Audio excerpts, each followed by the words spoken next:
So Netivot Shalom on the Parashat, Sefer Devarim, and the Parashat is Shoftim, right? We are moving forward. So the כתב לו את משנה התורה. So first he's talking about Shoftim, judges, officer, right? And then moving to a king. Som tasim alech melech, right? That you were going to nominate or put on ourselves a king. And then there are some halachot that relates to the king. For example, רק לא ירבה לו סוסים ולא ירבה לו נשים וכסף וזהב, right? He shouldn't have too much horses, women, silver, gold. לא ירבה לו מאוד. והיה כשבטו על כיסא ממלכתו, right? And he was going to be sitting on his crown, right? Or throne. וכתב לו את משנה התורה הזאת. And he should write the ספר תורה, this ספר תורה. Okay? ואמרו חז"ל, in our sages said במסכת סנהדרין, בפירוש משנה התורה, שתי ספרי תורות, the two books he needs to write. אחת שמונחת לו בבית גנזיו, one in his like hidden place, in the treasure place, and one שיוצא ונכנס to one he needs to carry with him the whole time, just think about it, right? That he needs to carry the Sefer Torah the whole time. If you remember the Sefer Torah that we have in Armenian, the one from the wooden one, right? Harvey, the book that you have, can you imagine carry it everywhere with you? Well, he gets a little one with a holster, you know? Yeah. So, התורה הקדושה היא נצחית, right? So the Torah is infinite. ועל דרך העבודה. So we need to understand again what's these things, what about the king, right? So it's not necessarily only for the king, it's also for us. So now let's understand what's the teaching that we have here for us, right? So he said, יש לומר, we should say, שפרשה זו של מלך, גם, right, קאי גם אלמן מלכי רבנן. So it's talking about Rabbanim and us, right, etc. So at the beginning it says, נאמרו בפרשה זו ענייני סור מרע.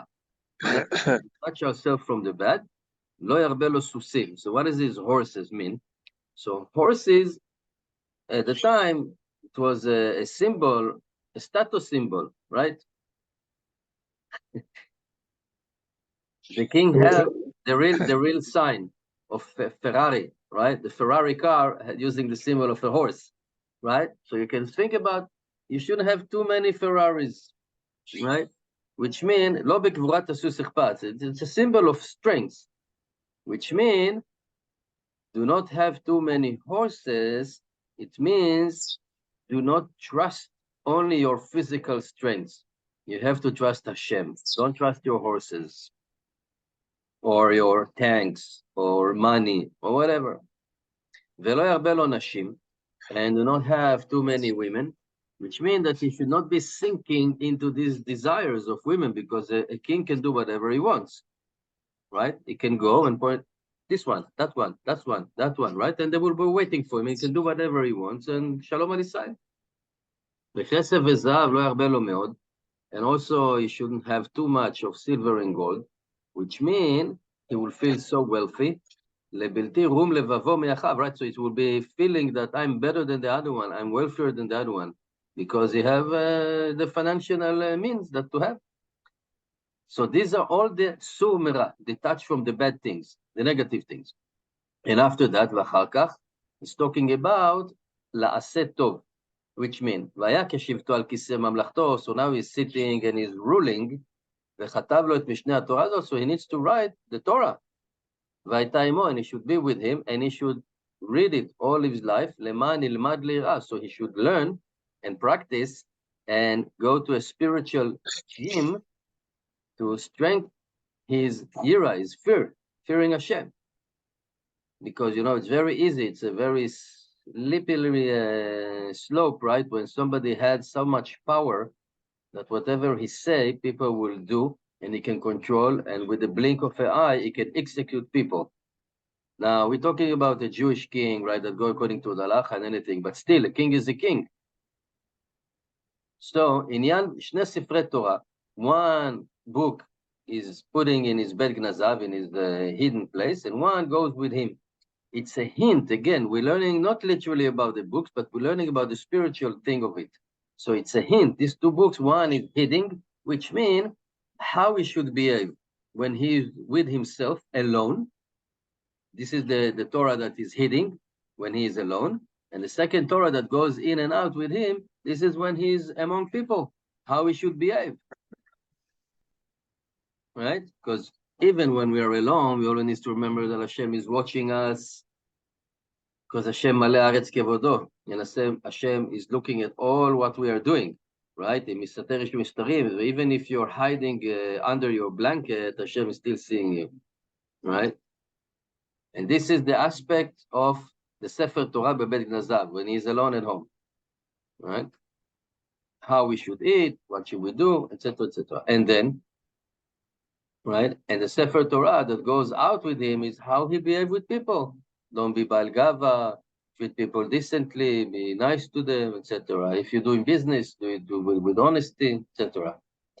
We said, and then he will be mekadesh shem shamayim. Od yesh lomar, we can say more about the Mishneh Torah. Al pi man da'ita basfarim hakadoshim, and it says in our holy book, the geshem sheyesh 60 ribot yot laTorah, same way that we have 600,000 letters to the Torah, which mean each letter is referring to one soul, right? Each letter for the 600,000 souls of Israel. Also, we have 600,000 explanations to the Torah, and each and every soul have its own unique explanation or task, or something that will teach him in all his ways, his purpose and task in life. And because of that, and how can we know? Our soul will actually teach us. How the soul will know? Because it is taking it from the perush of the Torah for that soul. Again, it's a spiritual thing. And this is the inyan, Sefer Torah shemunachat lo bebet gnazav, in the hidden place. So bet gnazav is a hint for the Sefer Torah of the soul, because we have a soul that actually connected to Hashem, right? We are all sparks from Hashem, but this was not disconnected. It's not that like a firework that the spark goes out and that's it. No. Our souls, part of the soul is still connected to Hashem, and it's still connected to the Klal Yisrael in heaven. And that will be able to teach us. And that's also, Yara, you're saying it's all connected to a perush of the Torah, the neshama? Our soul have 5 parts. The 3 parts that we know here is called naran, nefesh, ruach, nesham. Nefesh is the part of the vitality. It's basically equal to the animals as well. This is what keeps us moving, eating, multiplying, etc. All right. Then you have the ruach, the spirit, which is actually in the heart. It's more in a higher level. And then the highest one that we have inside our body, right? It's the neshama, which is in the brain.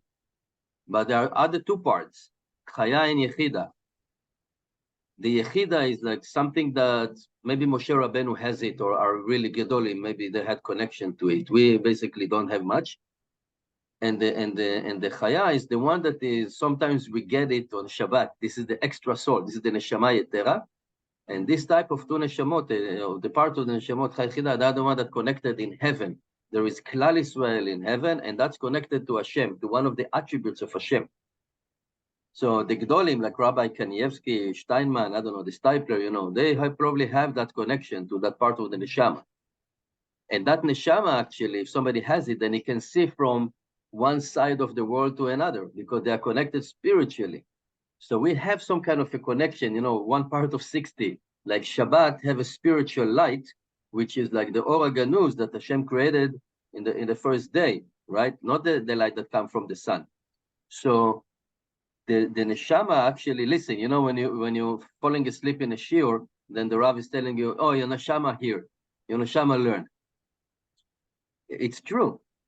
So the same way, that neshama that we have will teach us, because down inside, when we are having doubt or we're asking ourselves, we know the answer. Sometimes we don't like it and we try to find something else. But inside, if you ask yourself, should I do it or not? You know what you should do. That's the intuition. Your intuition always telling you. And that's part of the neshama.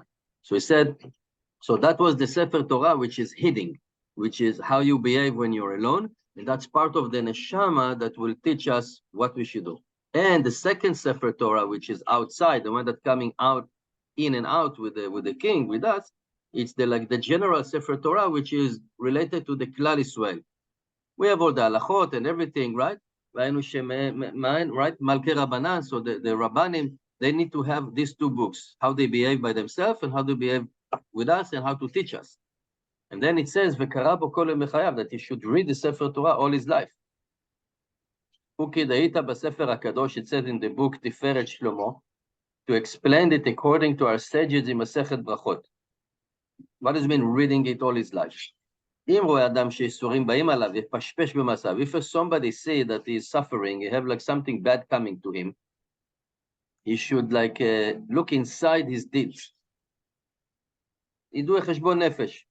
לפשפש is actually to go deep inside and like really to examine and look carefully what person is doing right or wrong, because he is suffering. So if he did that and he couldn't find a good reason, then he should think about, oh, I'm not learning enough Torah.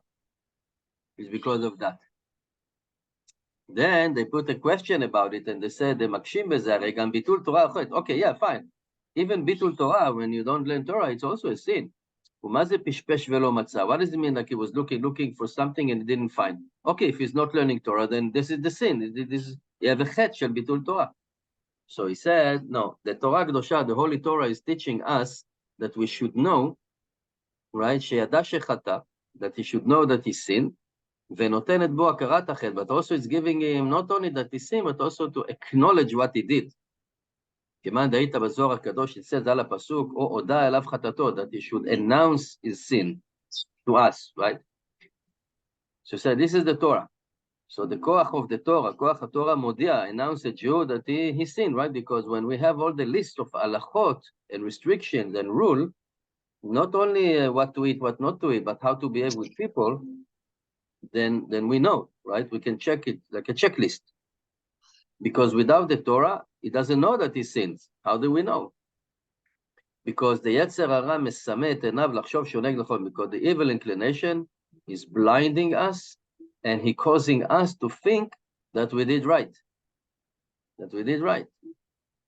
Right? For example, we can think that maybe doing something and rebuking somebody or even doing it in public, that's the right thing, we think, but this is the evil inclination. Basically, we're not allowed to. For example, if somebody, let's say, is whatever is, we assume that maybe we can warn the public, but maybe it will be Lashon Hara. So these things really need to be consult with the Rav, somebody that really knows. Because many times we think and we are wrong. So the Torah will teach us. Right?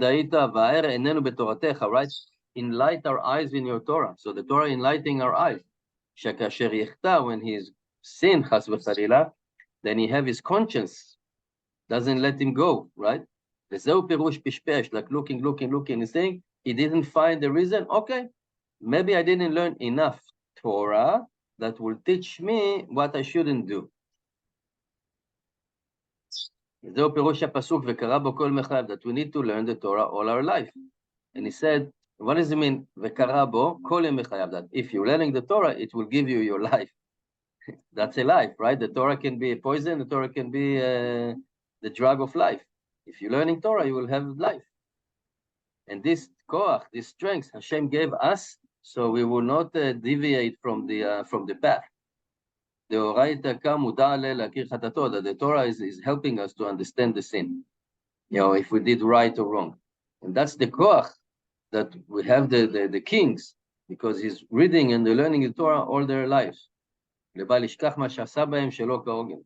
And if you're looking at the other kings, from the Sipurim, I don't want to mention the names, all the good kings that we had, they were Gedolim in the Torah.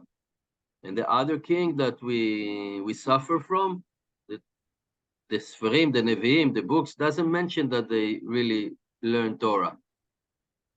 On the contrary, they putting statues or they building a Bama and Mizbeach, so the Jews would not go up to Yerushalayim, right, when the kingdom was divided. So he go against the Torah. So they were wicked kings. But the one that actually learned Torah, yeah, we have stories about kings that we think that they sins or they faults, but that was thin like a hair. For their level, it was a fault. So this is what the Torah is giving us. So we started with the king, that when we're going to have a king, he shouldn't multiply or having more horses, because this is the gashmiut, and he should have women, this is the desires, and he shouldn't have too much gold and silver. This is like being Baal Gaiva, thinking that is wealthy, right? Not to trust his strength, but Hashem. And then we learn from it that actually it's for us. It's all the teaching is basically for us, how to behave when we are alone, how to behave when we're with people, and for that we need the Torah. Thank you very much for listening. Koyach.